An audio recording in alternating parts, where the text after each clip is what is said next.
Today I'm replacing the blower motor on a 2012 BMW X5. So this is underneath the passenger side footwell. First thing you want to do is remove this lower panel. So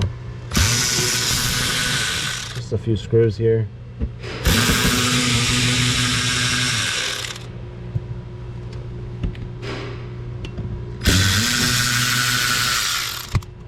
And you can just take that right off there.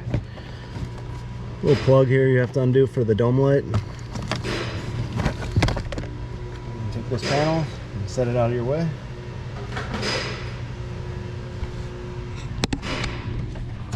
And then you have to take this little air duct out of the way. Same torque screw. It's a T15, I believe. I'm sorry, T20. So you're going to do this screw right here. I'm sorry, you're going to do this, undo this one, and then undo this one, and then you can pull down on this whole air duct and just get it out of there.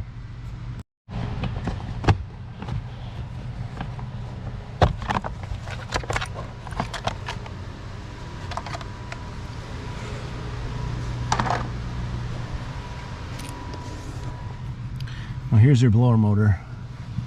Still, you can use the same Torx bit to release this.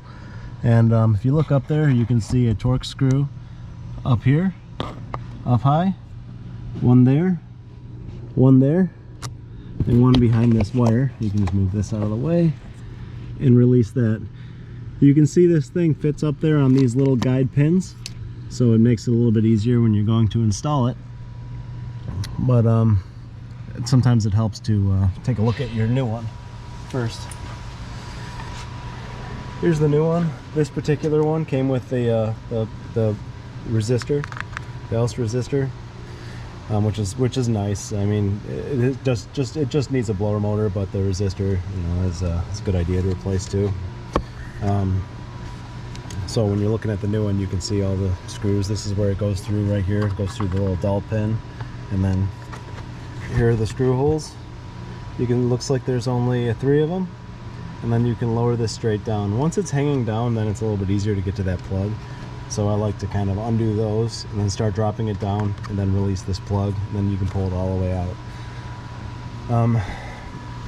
You can do this whole job. There's enough flex in this where you can just pull it out of the way a little bit. You won't damage anything. It's pretty sturdy, then you don't have to start disassembling the dashboard too much further. So I'm going to undo those 2 screws now and show you how it drops out of there. So you just unplug it while it's loose like this, and then you can pull down on this a little bit, enough to get this thing to come out, and just carefully kind of wiggle it out of there, and there it is.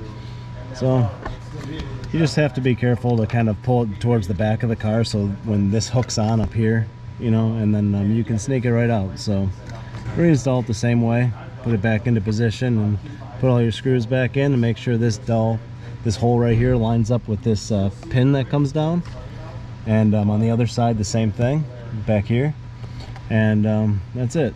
So thanks for watching.